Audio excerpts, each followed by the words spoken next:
Pagi Saklar, selamat pagi semuanya. Hari ini Saklar kita memasuki hari yang ke-67.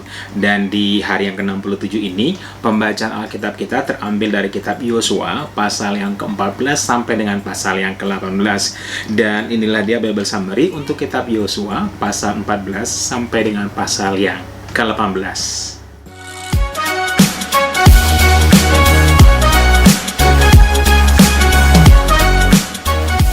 Pada kitab Yosua pasal yang ke-14 dengan judul perikop pembagian tanah Kanaan. Jadi di sini diceritakan bagaimana Yosua akan membagikan tanah Kanaan kepada 9,5 suku yang lainnya, karena 2,5 suku sudah mendapatkan milik bagian mereka di seberang Sungai Yordan. Dan kembali ditegaskan di sini bahwa suku Lewi tidak mendapatkan milik tanah warisan di antara mereka, kecuali tanah untuk kota-kota mereka berdiam beserta dengan penggembalaannya. Jadi demikianlah orang-orang Israel membagi tanah tersebut persis seperti perintah Tuhan yang diberikan kepada Musa. Kemudian masih di pasal 14 dengan judul perikop Kaleb mendapat Hebron.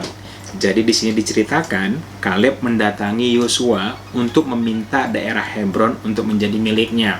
Permintaan Kaleb ini berhubungan dengan janji yang Tuhan telah berikan kepada Kaleb bin Yefune ketika dia telah pulang mengintai tanah Kanaan bersama dengan 11 orang lainnya.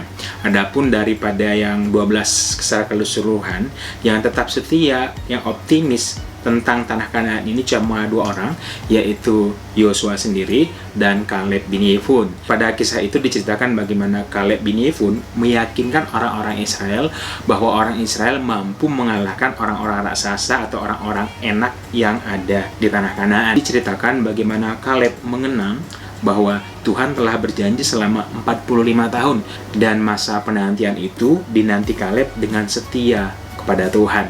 Oleh karena itu Kaleb mengatakan walaupun dia sekarang sudah berumur 85 tahun, tetapi kekuatannya masih sama seperti kekuatan waktu dia berumur 40 tahun. Oleh karena itu Yosua memberkati Kaleb dan memberi tanah Hebron kepada Kaleb sebagai milik bagiannya. Kemudian kita lanjutkan di kitab Yosua pasal yang ke-15 dengan judul perikop batas-batas daerah Yehuda. Untuk detailnya teman-teman nanti bisa baca. Jadi aku cuma berikan batas-batas utamanya saja. Jadi tanah yang menjadi milik pusaka Yehuda itu adalah dari tanah Edom sampai ke padang Gurunzim. Untuk bagian selatannya, tanah Yehuda itu berbatasan dengan ujung Laut Asin dan teluk yang menghadap ke selatan. Untuk bagian timur, perbatasannya adalah Laut Asin sampai muara Sungai Yordan. Sedangkan untuk bagian barat, batasannya adalah Laut Besar dan pantainya. Untuk detail-detail daerahnya, teman-teman bisa baca sendiri. Kemudian, masih di pasal 15 dengan judul perikop Kaleb merebut Hebron. Jadi tadi pasal 14 kita telah membaca bagaimana dia mengajukan permintaan kepada Yosua dan Yosua memberikan tanah tersebut kepada Kaleb. Di sini diceritakan bagaimana Kaleb maju berperang untuk merebut tanah Hebron. Dan seperti tadi kita lihat itu bahwa di tanah Hebron ini dihuni oleh keturunan raksasa. Dan Kaleb berhasil mengalahkan anak-anak orang enak. Ada 3 orang yaitu Shesai, Ahima, dan Dalmai. Setelah itu Kaleb melanjutkan dengan menyerang Kiryat Shefer. Dalam merebut tanah Kiryat Shefer ini, Kaleb membuat satu buah sayembara bahwa siapapun yang bisa maju berperang dan mengalahkan Kiryat Shefer, nanti Kaleb akan memberikan anak perempuannya Aksa untuk menjadi istrinya. Dan permintaan ini digenapi oleh Otniel, yaitu anak saudaranya Kaleb sendiri. Kemudian Kaleb memberikan anaknya Aksa untuk menjadi istri Otniel. Aksa, anak Kaleb, meminta kepada suaminya supaya menyampaikan permintaan kepada Kaleb untuk meminta tanah, karena ternyata tanah bagian mereka itu gersang. Oleh karena itu, Kaleb menyanggupi untuk memberi tanah beserta dengan mata air yang di hulu dan hilir kepada anak perempuannya Aksa. Kemudian masih di pasal 15 dengan judul perikop kota-kota suku Yehuda. Jadi di sini diperinci nama-nama kota yang menjadi milik bagian daripada suku Yehuda. Dan sama seperti tadi di awal, untuk detailnya teman-teman nanti bisa baca. Jadi saya cuma menyediakan summary-nya aja. Adapun kota-kota Yehuda yang paling ujung dekat Tanah Edom itu ada 29 kota beserta dengan desa-desanya. Kemudian daerah Bukit Esyathol ada 16 kota beserta dengan desa-desanya. Kemudian daerah pegunungan ada 15 kota beserta dengan desa-desanya.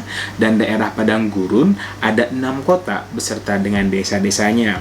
Tetapi di antara mereka itu ada orang Yebus, penduduk Yerusalem. Orang Yebus ini tidak dihalau oleh orang Yehuda, dan diceritakan bahwa orang Yebus ini tetap ada dan berdiam di antara suku Yehuda. Kemudian kita lanjutkan di kitab Yosua pasal 16 dengan judul perikop milik pusaka Efraim dan Manasye. Jadi di sini diceritakan tanah daerah milik suku Yusuf.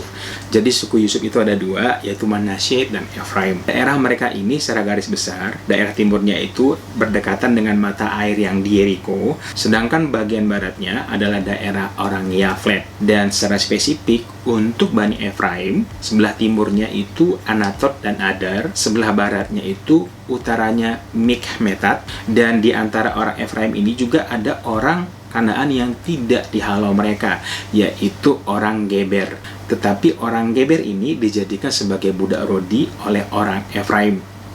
Kemudian kita lanjutkan di pasal 17. Pada pasal 17 ini masih lanjutan di pasal 16 tadi. Di sini diceritakan detail daripada tanah yang dimiliki setengah daripada suku Manasye, karena setengahnya kan sudah dapat di seberang sungai Yordan. Adapun sebelah timur, daerah mereka itu berbatasan dengan Miktemat, daerah orang Isakar.